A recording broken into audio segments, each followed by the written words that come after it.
Wow. So this ermine post is blowing up. It's got 75,000 likes on Instagram right now, which is almost the same amount of followers I have.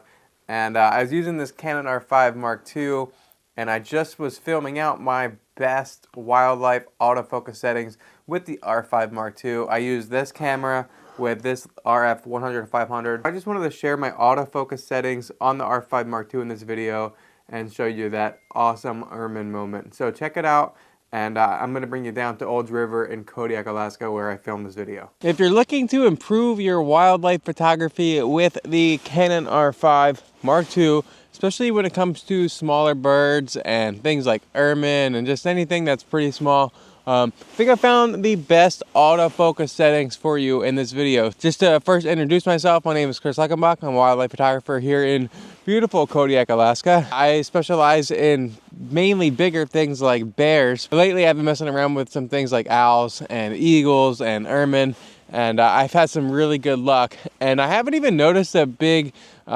difference until I switched back to the Canon R5 as the second camera. And I was missing a focus a lot, and I was like, man, this R5 Mark II is actually way better.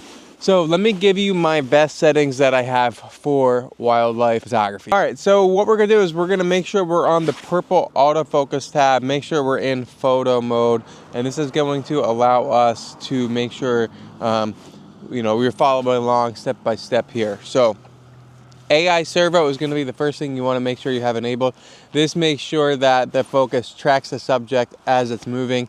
I don't even know the point of one shot. I don't know what people use one shot for, where it focuses once and then it stays there even if the subject moves. I don't know why people want one shot. Anyway, AI servo. And then the next one is going to be the AF area. We're going to enable spot autofocus. Now what this is going to do is allow your AF on button to be your spot focus, which is really nice. And we're gonna do the whole tracking servo. We're gonna turn that off. We don't need that. Now the next page is where we're gonna make sure our subject to detect is gonna be animals.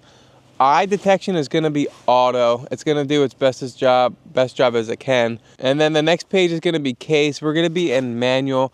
The tracking sensitivity is going to be down 2, and the XL and decel tracking is going to be up 2.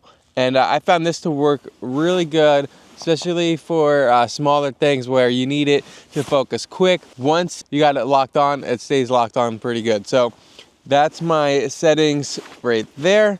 The next page is going to be pretty simple. You're not going to really mess with it. We don't really need any of this. Here's a few frames from that moment that I had with this ermine. I was using my autofocus settings that I recommend in this video. And if you need your full camera settings, make sure you stick to the end where I link my entire Canon R5 Mark II settings, including the custom buttons that I use. It's just a quick video on my autofocus settings.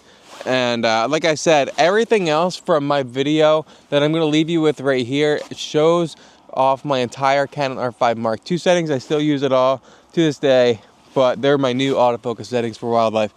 That's all I have. Subscribe to the channel if you want to see more content in Alaska, more content on the R5 Mark II. Thanks for watching. I'll catch you in the next one. Bye.